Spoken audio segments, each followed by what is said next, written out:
1971 के रणबांकुरों से मुलाकात। ये वो कहानी सिर्फ नहीं है, ये वो जज्बात हैं जो आज भी उन सैनिकों के दिलों में जिंदा हैं। हम इस समय मौजूद हैं कि कैमरामैन से कहेंगे कि पूरा पैन शॉट दिखाएं। ये वो सैनिक हैं जिन्होंने देश की सुरक्षा के लिए 1971 की लड़ाई में अपना योगदान दिया। सबसे पहले जो उनके सामने वो क्या मंजर था, वो क्या हालात थे जब एक सैनिक को ये आदेश मिलता है कि उसे युद्ध लड़ना है। हमारे साथ में मौजूद हैं। सर, अपना नाम बताएं। RRB captain Udayraj Singh. उदयराज जी हैं। उदयराज जी, सबसे पहले क्या लगा था जब युद्ध का आदेश मिला, तब कैसे मन में विचार चल रहे थे आप? मैं शुरू से बताता हूँ आपको कि जब मैं ग्रेजुएशन कर रहा था यहाँ पर, तो मुझे ये हालात दिखाई पड़े, तो मेरे दिल में बड़े उद्गार हुए कि मैं भी देश के काम आऊँ। ऑपरेशन शुरू हो चुका था, उसके बाद मैंने आर्मी को जॉइन किया, इसी शौक में जॉइन किया कि हमें भी शायद मौका मिलेगा, और भगवान ने चाहा कि मुझे बहुत ही जल्दी 12 हफ्ते में ये मौका मिला, और फिर मैं जाकर के अपने सीमा पे जाकर के देश की सेवा में जब जीत हासिल की, तब तब सैनिकों का जोश क्या था? आप तो बॉर्डर पे रहे हो, आपने युद्ध में रहा, युद्ध में क्या उस समय स्थितियां थी वहां पे बॉर्डर पे? जीत हासिल करने के बाद तो कोई भी आदमी हो, सैनिक ही नहीं कोई भी आदमी हो, सबको बड़ा ही गर्व होता है।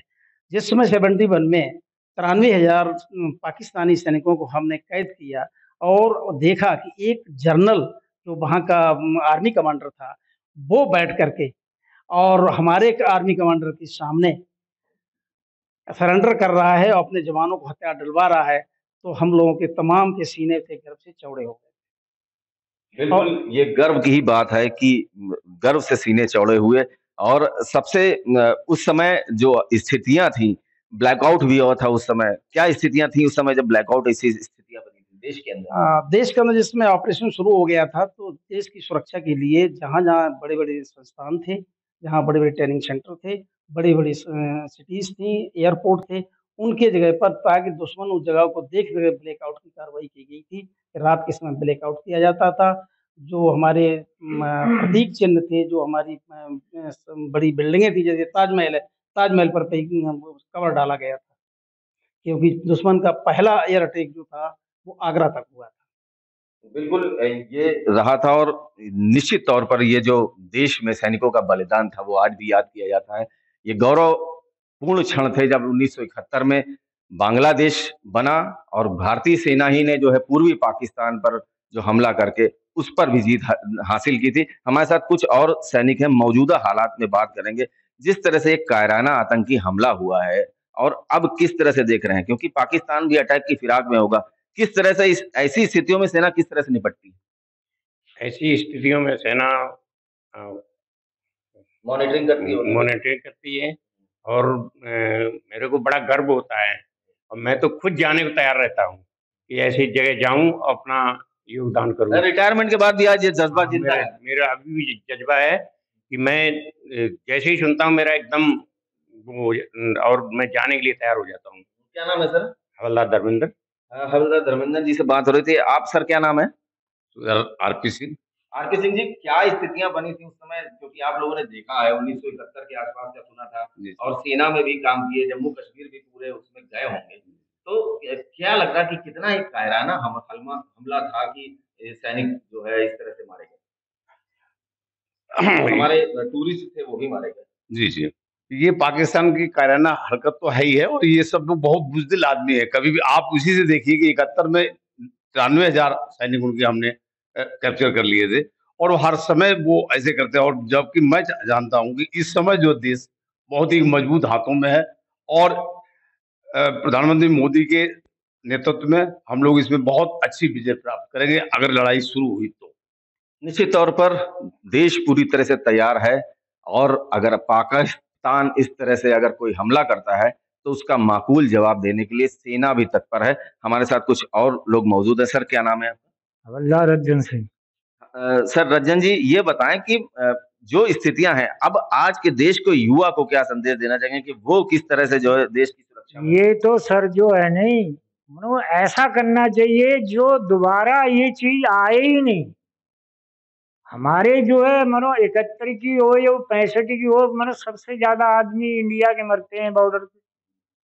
मोदी को तो ऐसे करना चाहिए कि हम लोगों की अगर जरूरत पड़े तो एक एक महीना ही पे काट दें। बिल्कुल सही बात है। ये जज्बा है सैनिकों के अंदर की पेंशन इनकी भले काट दी जाए, मगर देश की सुरक्षा सर्वोपरि है।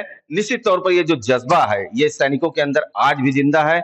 इनका ये साफ तौर पर कहना है कि हम झुकेंगे नहीं। और ये जो ऑपरेशन सिंदूर हुआ है, ये जो पहलगाम का हमला हुआ है, इसको लेकर सैनिकों, पूर्व सैनिकों में भी आक्रोश है। और निश्चित तौर पर इनका ये कहना है कि देश एक बार फिर अखंड रहेगा और पूरे जज्बे के साथ पाकिस्तान को माकूल जवाब दिया जाएगा। जब बात होती है जज्बे की, जब बात होती है शौर्य की, और जब बात चलती है बलिदान की, तो एक रेजिमेंट का नाम बड़े ही गर्व के साथ लिया जाता है।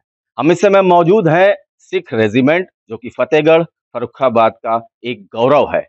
हम ले चलते हैं उन 1971 की उन यादों में, जहां पे हिंदुस्तानी सेना ने पाकिस्तान के छक्के छुड़ा दिए गए। तो हम चलते हैं सीधे म्यूजियम में और दिखाते हैं कि आखिर क्या कुछ यहाँ उस पाकिस्तान की सेना से बरामद किया गया था। कभी सारागढ़ी की गाथा, तो कभी 1971 का वो युद्ध जिसमें सिख रेजिमेंट ने हमेशा इतिहास रचा है। हम इस समय उस कैंपस में मौजूद हैं जहां पे वो सुनहरी यादें, वो जोश हिंदुस्तान में भरने वाला, वो जोश जो पाकिस्तानी सेना को घुटने पर लाकर इस सिख रेजिमेंट में यहाँ पर एक तमगे की तरह लगाया है। आप देख सकते हैं, ये हमारे देश का गौरव है। आज बात जरूर चलेगी, आज बात इसलिए भी चलेगी क्योंकि पुलवामा अटैक के बाद में जिस तरह से सिंदूर, ऑपरेशन सिंदूर चलाया गया, तो निश्चित तौर पर हमारे भारत की वीर जो महिलाएं थी, उनके सिंदूर की जरूर रक्षा हुई है। और ये आप देख सकते हैं कि किस तरह का गौरव इस पूरे देश का है। ये इंडिया पाकिस्तान वार 1971 आप सामने देख रहे हैं, किस तरह से पाकिस्तान ने घुटने टेके। ये वो बरामद सारे हथियार हैं जो पाकिस्तान की सेना से भारत के वीर जवानों ने ये जब्त किए थे। ये वो उस समय की तस्वीरें हैं जो हमारे शौर्य को दिखाती हैं। पीओके पर जिस तरह से भारतीय सेना ने एक बार फिर दिखाया है कि हमारे ऊपर आतंकी हमला होगा तो उसका भरपूर जवाब मिलेगा। ये वो रोड मैप हमारे पास आज भी सुरक्षित है जो वहां से कब्जे में लिया गया। इतना ही नहीं है, आपको दिखाते हैं पूरी पाकिस्तान की जो इन्फेंट्री थी, जो बलूच था, बलूच का इनका जो पूरा जो इसको बलूच रेजिमेंट कहते हैं, आज देखिए उल्टा करके लगाया जाता है। ये हमेशा जब भी कहीं किसी युद्ध से जब सामग्रियां जब्त की जाती हैं तो उसे हमेशा उल्टा करके लगाते हैं। आप देखिए लिखा हुआ है उल्टा, द बलूच रेजिमेंट। तो ये वहां से ये भी देखिए, ये भी जो है वहां से पाकिस्तान से कब्जे में लिया गया है। हमारी भारतीय सेना के पास में ये सिख रेजिमेंट में ये वर्दियां हैं।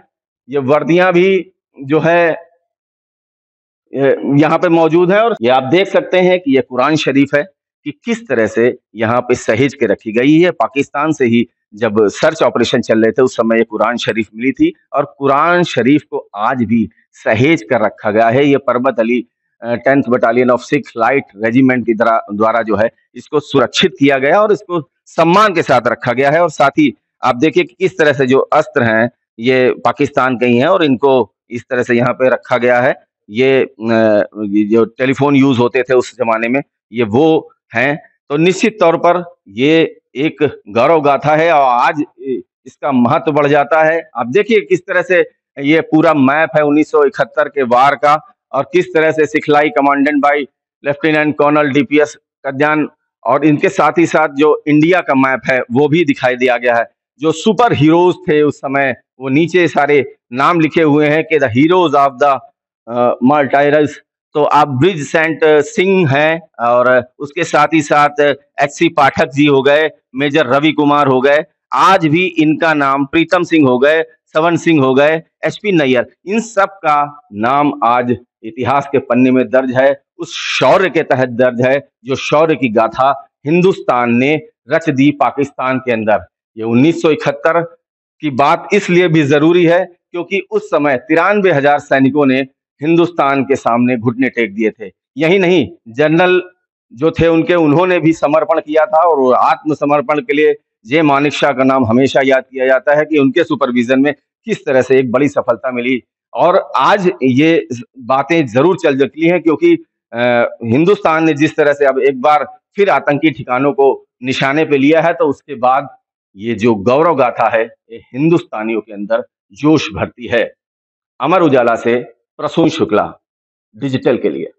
अगर आप ये वीडियो YouTube पर देख रहे हैं तो हमारे चैनल को सब्सक्राइब करें और बेल आइकन को दबाना ना भूलें। अगर आप Facebook पर ये वीडियो देख रहे हैं तो हमारे पेज को लाइक करें।